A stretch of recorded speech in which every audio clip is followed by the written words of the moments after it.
नमस्कार मित्रांनो, solution and colligative प्रॉपर्टीमधलं आपलं हे आजचं 9वं लेक्चर आहे. या लेक्चरमध्ये आपण कॉलिगेटिव्ह प्रॉपर्टीज ऑफ इलेक्ट्रोलाइट हा पॉईंट कवर करणार आहोत. त्याच्या आधी आपण चौथी कॉलिगेटिव्ह प्रॉपर्टी कंप्लीट केली होती लेक्चर नंबर 8मध्ये. ठीक आहे, लेक्चरमध्ये 8 नंबरमध्ये आपण काय घेतलं होतं, fourth colligative property that is osmotic pressure. मग त्यामध्ये काय घेतलं होतं तर ऑस्मॉसिस म्हणजेच काय, ऑस्मोटिक प्रेशर म्हणजेच काय, रिव्हर्स ऑस्मॉसिस म्हणजे काय, त्यानंतर hypertonic solution, hypotonic solution and isotonic solution, molar mass of solute and osmotic pressure यांच्यामधलं रिलेशन आपण फाइंड आउट केलं होतं पाठीमागच्या लेक्चरला. तर या लेक्चरला आपण घेणार आहोत कॉलिगेटिव्ह प्रॉपर्टी ऑफ इलेक्ट्रोलाइट. थोडक्यात याच्या आधी आपण जे काही फॉर्म्युलेज वगैरे डिझाईन केलेले आहेत, जे डिराईव्ह केलेले आहेत, ते सर्व फॉर्म्युले हे नॉन इलेक्ट्रोलाइटसाठी ॲप्लिकेबल आहेत.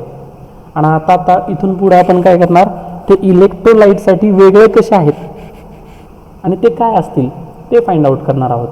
तर सुरुवातीला माझा क्वेश्चन असा आहे, इलेक्ट्रोलाइट कोणाला म्हणायचं. तर इलेक्ट्रोलाइट म्हणजे हा एक पदार्थ आहे की ज्या पदार्थामध्ये 2 कॅटेगरीज असल्या पाहिजेत किंवा 2 पॅरामीटर्सला तो जर सॅटिस्फाय झालाच तर त्याला आपण इलेक्ट्रोलाइट म्हणायचं.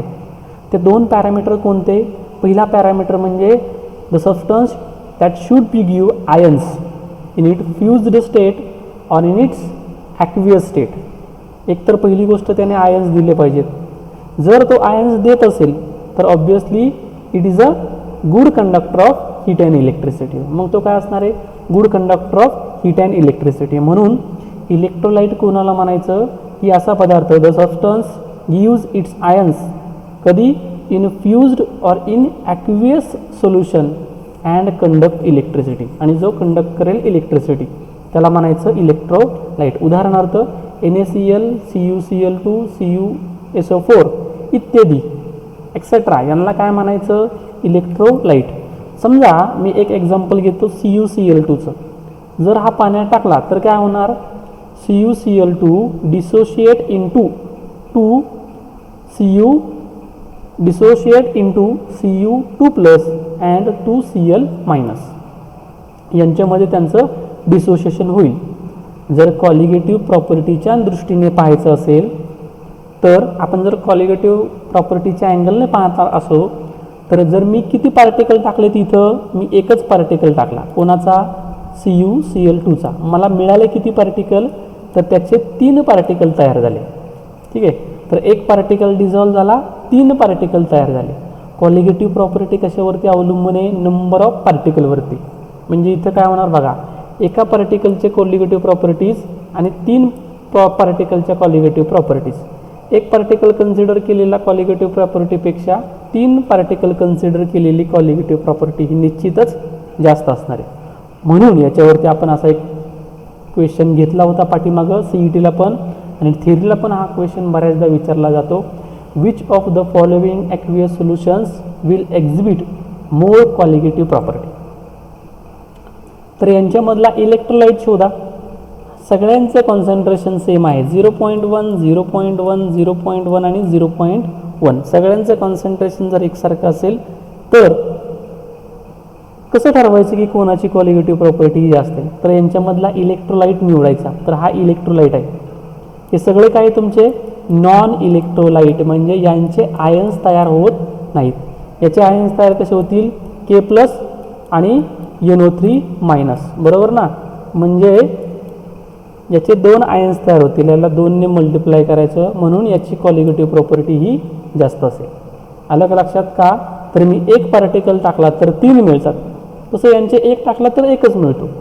म्हणून या तिघांची, उरलेल्या तिघांची कॉलिगेटिव्ह प्रॉपर्टी कमी असेल as compare to a electrolyte like KNO3. आता याचं कारण आणि याच्यावरती एक क्वेश्चन 2 मार्कांसाठी असा क्वेश्चन विचारला जाईल रिझनिंगमध्ये.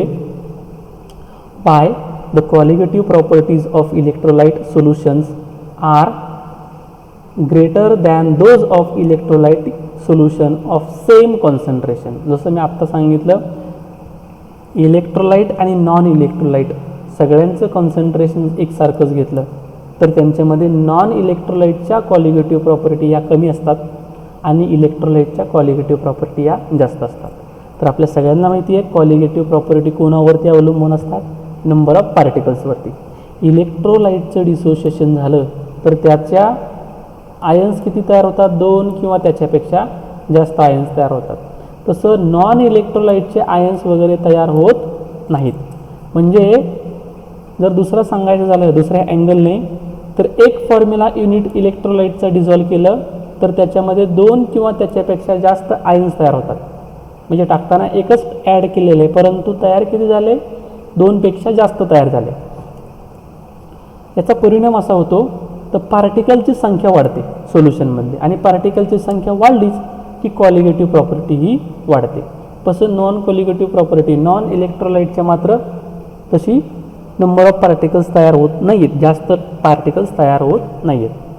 उदाहरणार्थ जर मी NaCl पाण्यात टाकलं ठीक आहे तर किती तयार होणार आहेत? त्याचे एक Na आणि एक Cl असे 2 पार्टिकल्स तयार होणार. पण तसे सुक्रोजचे नाही तयार होणार.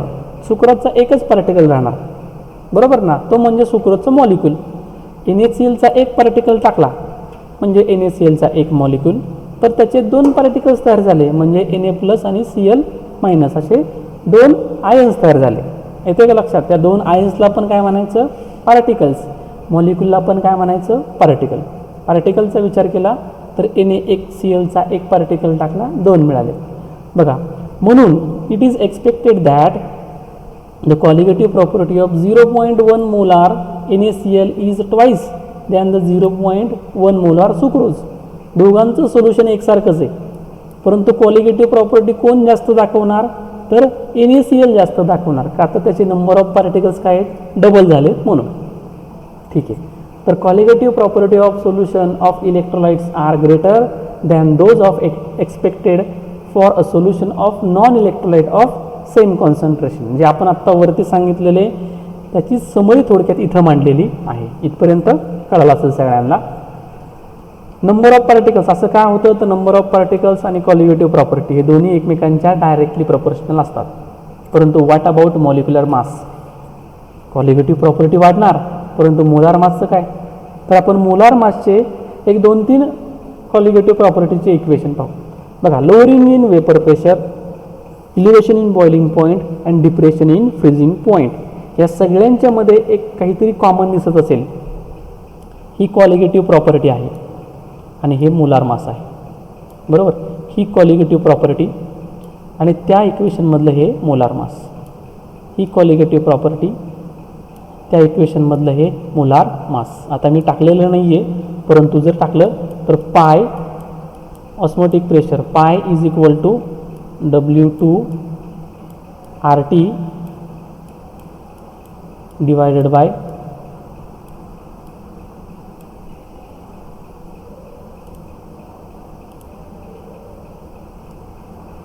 पाय is equal to W2 RT divided by M2V असं एक इक्वेशन आलं होतं. याच्यामध्ये पण काय आलं बघा, कॉलिगेटिव्ह प्रॉपर्टी आणि इथं आलं त्याचं मोलार मास.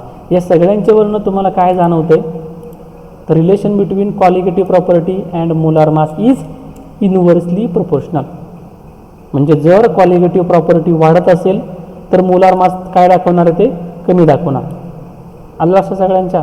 म्हणजे हे जे सांगितलेलं आहे तेच द मोलिक्युलर किंवा molar mass of electrolytes in aqueous solutions determined by colligative properties are found to be considerably lower than formula मास.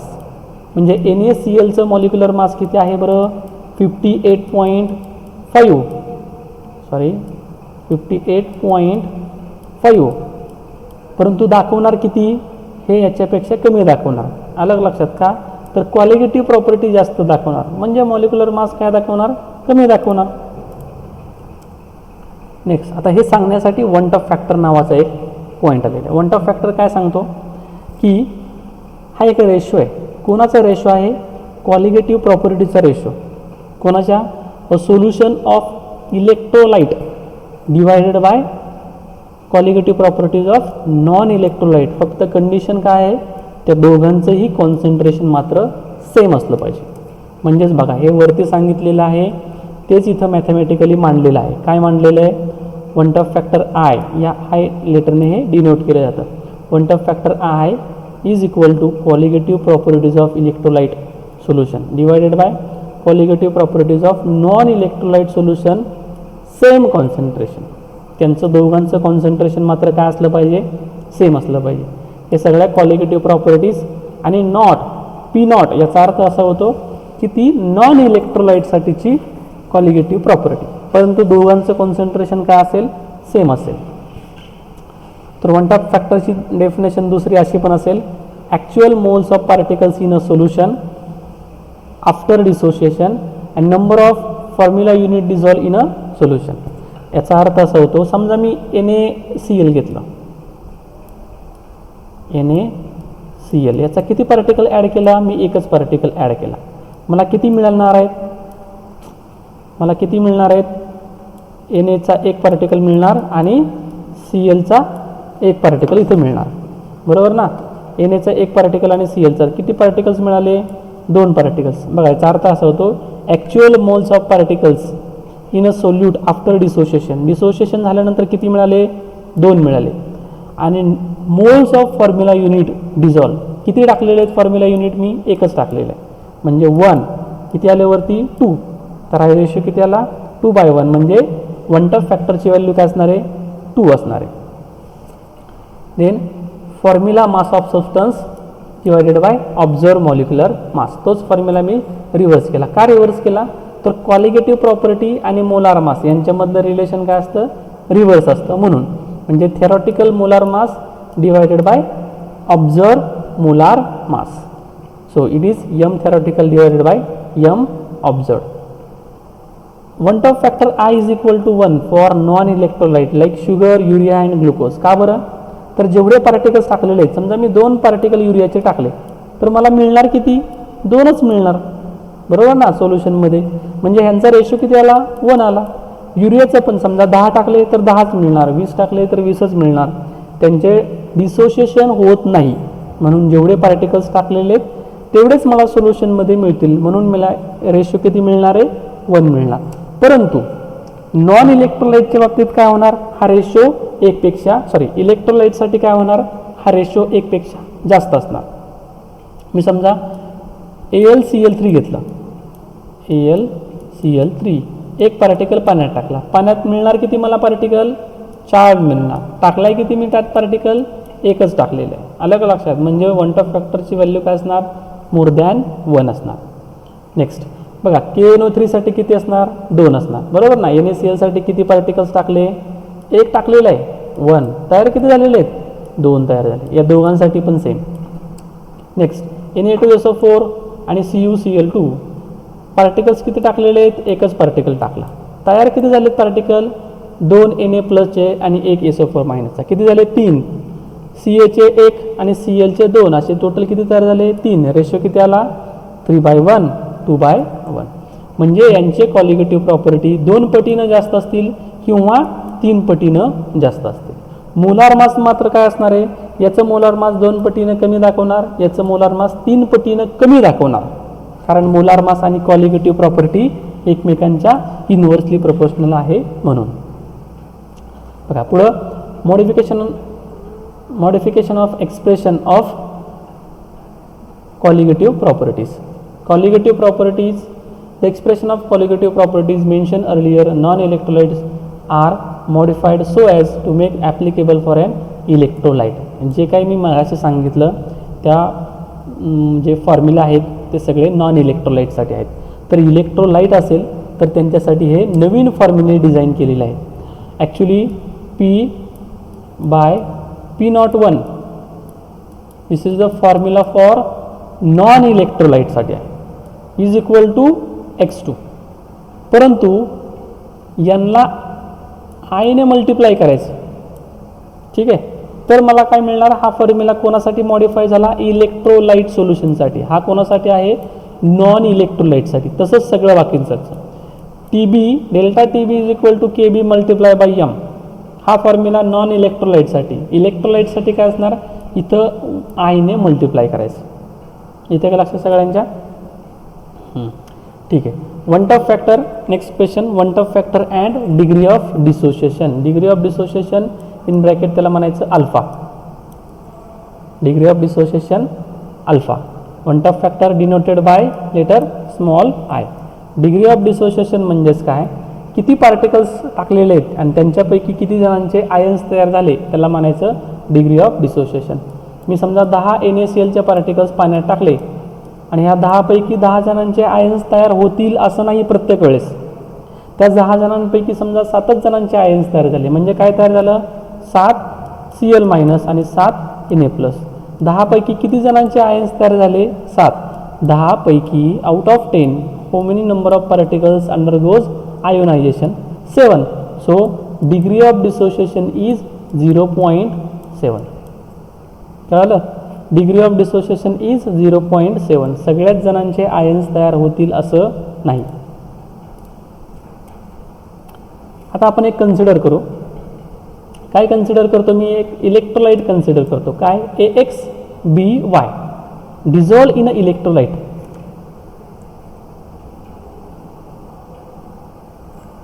तो एका सॉल्व्हंटमध्ये डिझॉल्व केलेला आहे.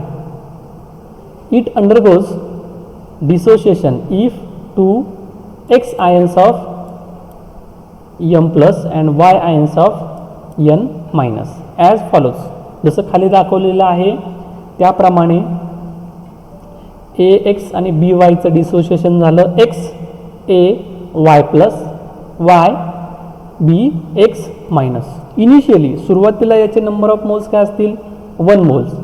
तर यांचे काहीच नसणार आहे, डिसोसिएशन झालेलं नसणार आहे अगदी सुरुवातीलाच. आता काय झालं, डिसोसिएशन व्हायला सुरुवात झाली आणि एका ठराविक पॉईंटपर्यंत गेल्यानंतरचे एक इक्विलिब्रियम अटेंड झाला. त्या इक्विलिब्रियमला काय झाली, व्हॅल्यू आली 1 minus alpha x alpha Y alpha. म्हणजे याचा अर्थ असा होतो, समजा मी 10 पार्टिकल्स ॲड केलेले आहेत NaClचे. किती, 10. तर त्यांच्यामधले किती जणांचे आयन्स तयार झाले, 7 जणांचे आयन्स तयार झाले. किती, 7. बरोबर ना, 7. कारण त्याचं डिग्री ऑफ डिसोसिएशन किती आहे, 7 आहे. 7 प्लस 7 Cl मायनस. बरोबर, हा 7 जो नंबर आलेला आहे तो 7 नंबर कसा आला, डिग्री ऑफ डिसोसिएशन तर किती आहे, अल्फा आहे. हे जे काही ॲड केलेलं आहे, हे जे काही ॲड केलेलं आहे त्याला काय, 10. सो मी असं म्हणेल 10 मल्टिप्लाय बाय किती झालं डिग्री ऑफ डिसोसिएशन, अल्फा किती आलं तर 0.7. त्याला 0.7ने मल्टिप्लाय करा. किती आलं उत्तर, 7 इज द ॲन्सर. बरोबर, हे 7 कसं आलं, मग हे जे काही नंबर ऑफ मोल्स आहेत 1 त्याला काय करायचं, मल्टिप्लाय करायचं. कशाने मल्टिप्लाय करायचं, डिग्री ऑफ डिसोसिएशनने मल्टिप्लाय करायचं आणि एक्सने. एक्स म्हणजे त्याची संख्या जी काय असेल ती घ्यायची, त्याने मल्टिप्लाय करायचं. ठीक आहे. म्हणून फॉर्म्युला काय डिझाईन झाला, एक्स अल्फा इंटू 1. इथं 1 असेल, इथं पण काय असेल, 1 असेल. आलं लक्षात सगळ्यांच्या. आता टोटल नंबर ऑफ पार्टिकल्स, किंवा इथं काय झालेलं बघा, आपण 1 मोल घेतला तो डिझॉल्व केला. अल्फा हे त्याचं काय आहे, डिग्री ऑफ डिसोसिएशन आहे. Alpha are the number of moles that dissociated at equilibrium. इक्विलिब्रियमला अल्फा मोल्स एवढे पार्टिकल्स डिसोशिएट झाले. ठीक आहे. So 1 minus alpha moles are the moles dissociated. किती मोल्स अनडिसोशिएटेड राहिले, तर 1 मधनं अल्फा गेले तर तेवढे अनडिसोशिएटेड राहिले. तर टोटल किती पार्टिकल्स राहिले, पार्टिकल्स म्हणतोय मी. पार्टिकल्स म्हणजे आयन्स पण आले आणि मॉलिक्युल्स पण आले. 1 मॉलिक्यूल टाकला होता त्याच्यामधले किती तयार झालेले आहेत, एवढे पार्टिकल्स तयार झाले. आलं लक्षात सगळ्यांच्या, हे एवढे पार्टिकल्स त्यांचे तयार झाले. किती, 1 मायनस अल्फा अनडिसोशिएटेड राहिलेले एक्स अल्फा एचे आणि वाय अल्फा बीचे एवढे टोटल मोल्स तयार झाले. तर टोटल मोल्स आफ्टर डिसोशिएशन किती आले, 1 मायनस अल्फा अनडिसोशिएटेड, एचे एक्स अल्फा आणि बीचे वाय अल्फा एवढे त्या सोल्युशनमध्ये पार्टिकल राहतील शिल्लक. फक्त ब्रॅकेट कंप्लीट कवर केलेलं आहे आणि मांडलेले. इथं मात्र फक्त काय केलं की अल्फाची पोझिशन चेंज केलेली आहे, बाकी काहीही केलेलं नाही आहे. आता मी काय करतो, यांच्यातनं सगळ्यांतनं अल्फा कॉमन काढतो. अल्फा कॉमन काढला तर काय आलं, alpha x plus y minus 1.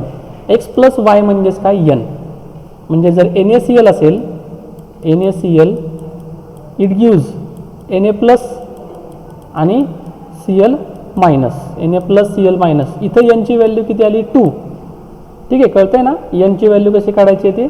X plus y किती येऊ शकतं तर 2 n आणि Cl. जर AlCl3 घेतलं AlCl3 तर किती येऊ शकतं Alचा 1 Clचे 3.